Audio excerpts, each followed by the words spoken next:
Chers amis, je suis heureux de vous retrouver pour ce petit point d'information quotidien qui est surtout une occasion de rester en communion les uns avec les autres grâce aux prouesses de la technique. J'en remercie beaucoup les auteurs et nos techniciens qui nous permettent de continuer de vivre en pensant bien les uns aux autres, en étant informés de la vie du diocèse qui traverse avec le monde entier cette crise du coronavirus.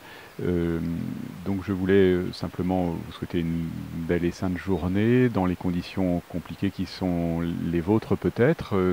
J'en sais qui souffrent particulièrement de l'isolement, du confinement. Vous voyez bien ici la chance à l'évêché d'avoir un jardin qui me permet de profiter un peu du soleil, mais ce n'est pas le cas de tout le monde.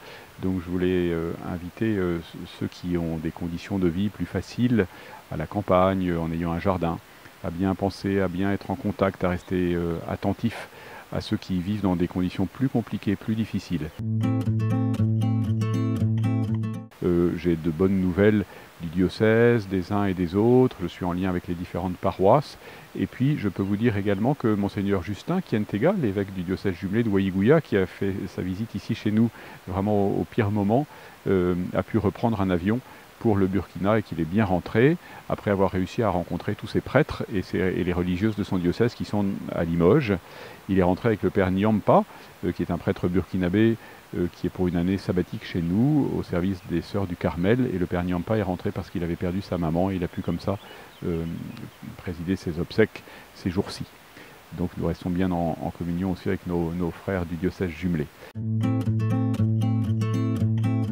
C'est de répondre, pour ceux qui le peuvent bien sûr, à une demande qui est faite par le Secours catholique. Vous savez qu'en cette période de crise, les plus démunis, les plus vulnérables sont aussi les plus touchés et peut-être les plus oubliés.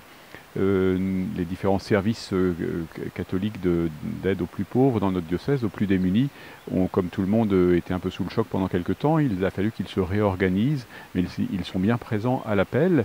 Et nous avons reçu de M. Paturo-Miran, qui est le président du Secours catholique du Limousin, un courrier qui fait appel à des bénévoles. Donc des bénévoles en bonne santé, âgés de moins de 70 ans, qui ne sont pas en contact avec de jeunes enfants et qui ne sont pas en contact régulier avec des personnes de santé précaires ou des personnes âgées.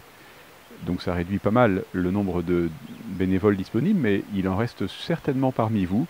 Et ceux-là qui peuvent se rendre disponibles, je les invite à contacter le Secours catholique par mail à l'adresse suivante limousin@secours-catholique.org pour proposer vos services éventuellement.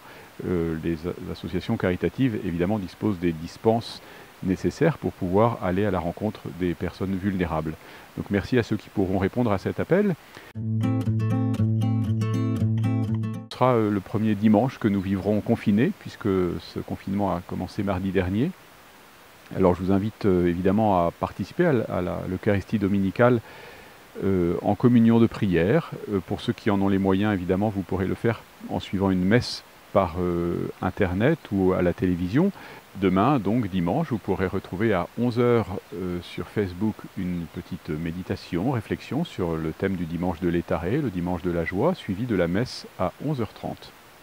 Je vous invite à vous y préparer en famille, en ayant lu les textes, comme Paul Péroma vous a donné ses consignes avant-hier dans cette même émission.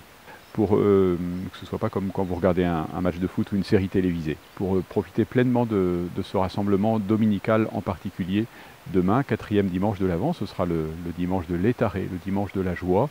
Alors même dans cette période de confinement où beaucoup souffrent et sont éprouvés, la joie qui vient de Dieu, ça peut être aussi la nôtre. Donc je vous invite à vous y préparer spirituellement pour la recevoir du Seigneur lui-même. Je vous souhaite une bonne journée, je vous bénis et je vous garde bien dans ma prière.